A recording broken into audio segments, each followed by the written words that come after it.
Why is fat empowerment important? I'm Kathy Bertoli from theintimacydojo.com, and I'm here with Tamara Pincus from tamarapincus.com.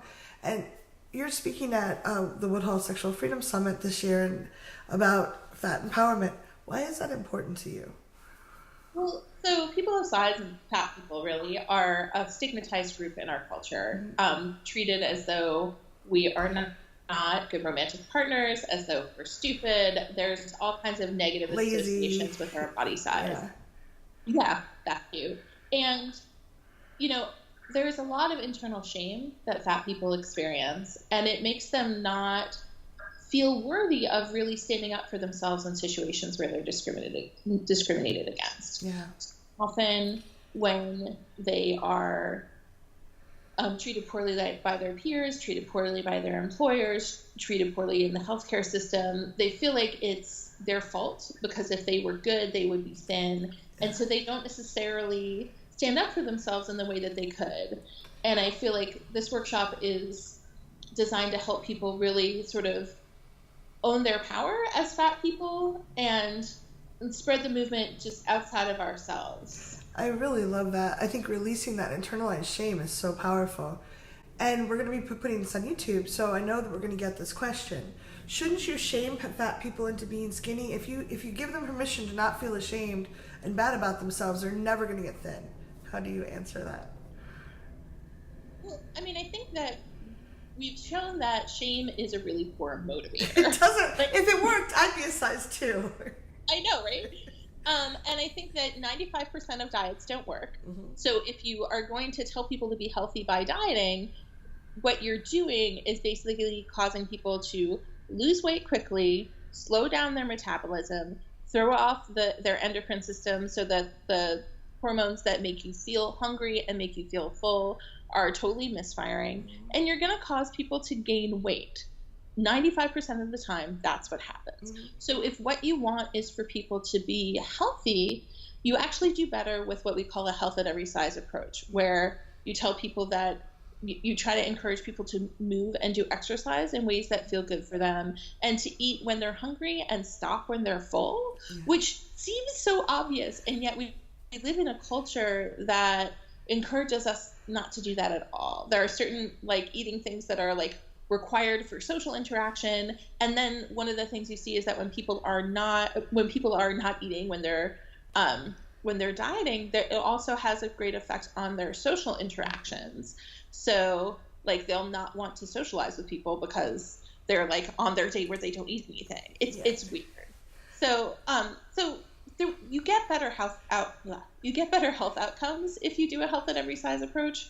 So, I think that we've been told that weight is the thing about our health that we should worry about, but there's plenty of things about our health that we should worry about, and part of that is about being part of a stigmatized group.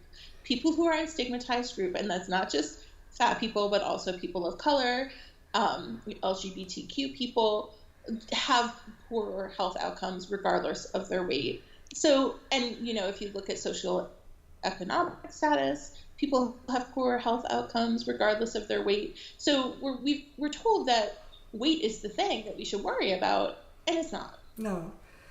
Also, loneliness has a really great effect on stress, loneliness, isolation.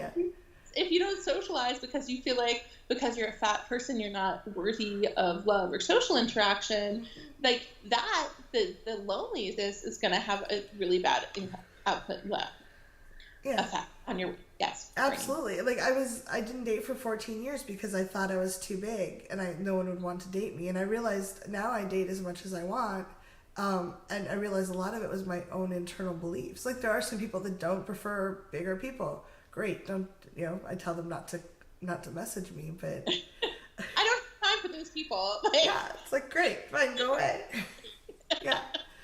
So Tamara, why did you choose Woodhull as your venue to share this? Well, I think that I love the community at Woodhull. I've been going for years. It was one of the first places that I really started thinking about and talking about my experience as a fat person in our culture. I went to a workshop by oh, I can't say her name now. Sonali Washwatar Uh-huh. a few years ago, about weight bias that was really, really powerful for me. And so I wanted to like share something in the space that sort of took the next step, like from like not only are we not bad people for being fat, but also we need to change the culture Yeah. around fat. Yeah. I think it's so important. What's one of the favorite things you've gotten out of being at Woodhull? I'm excited. I can't. That's where I met you. It's the first place I spoke about size acceptance. Mm-hmm. Um, I mean, I think for Woodhull, there's a lot of connecting with people who are really smart, who really know a lot about sexuality, and are not just the people in the super professional space. Like I go to ASECT every year, but it's much more like people are much more professional and held back. Whereas at Woodhull, people are really open and discuss the really hard stuff, and Yeah. it's powerful. It is. I find that sometimes I like hang out in my corporate job or talking to people, and I don't feel recharged in the same way when I hang out at Woodhull. And like all these activists and people that really care about it and that are willing to put their time and their energy into it. I feel really recharged. Yeah, and I feel like that's so important right now, where it feels like the whole country is moving in this direction of less and less sexual freedom and less acceptance of people of color, of of immigrants, and we really need to coordinate our fight. Yeah, we really do. So, before we wrap up, could you give us one tip that you would tell someone who was struggling with fat empowerment and feeling accepting of their body? One thing that you think that might help them move forward to feeling better about themselves? Um, I think that just because you're fat doesn't mean you're not lovable. I mean, I think that I don't know what other people get, but I feel like that was the primary message that I got growing up. Like, if you're fat, nobody will love you. Mm-hmm. My mother literally used those words to me when I think I weighed 10 pounds. I was 10 pounds overweight by the scale on the doctor's thing. And she's like, if you don't lose weight, no one will ever love you. I was like 13 years old. Oh my God. So, yeah, fuck with your head. Yeah. So, yeah, you can be loved as a fat person. Mm-hmm. You do not have to be alone. Yeah, I love, if I don't, you mind, because I love talking about this too. I encourage people to start watching TV with like more aware eyes, because they constantly push that the skinny people are happy and wealthy and loved and all that. The thing is, a lot of those people don't even look like that. Like, there's a lot of photoshopping going on. There's a lot of other things. Like, some of them are not very healthy, and their real lives may not be happy. But if media can make us dissatisfied with our bodies, we'll purchase things. We'll buy diet pills. We'll buy new clothes. We'll buy makeup. We spend money. Mm-hmm. The advertising media actually uses this to make us unhappy with ourselves. So like, that gives me something to fight back against. I'm like, this is bullshit.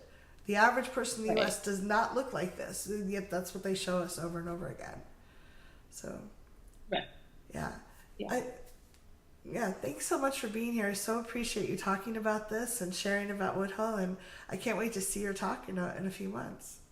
Great. Thank you so much. It was great to talk to you. Yeah. So people can find you at tamarapincus.com, and if you'd like to see tomorrow's talk, show up at Woodhull. It's going to be great. Yeah. Thank you.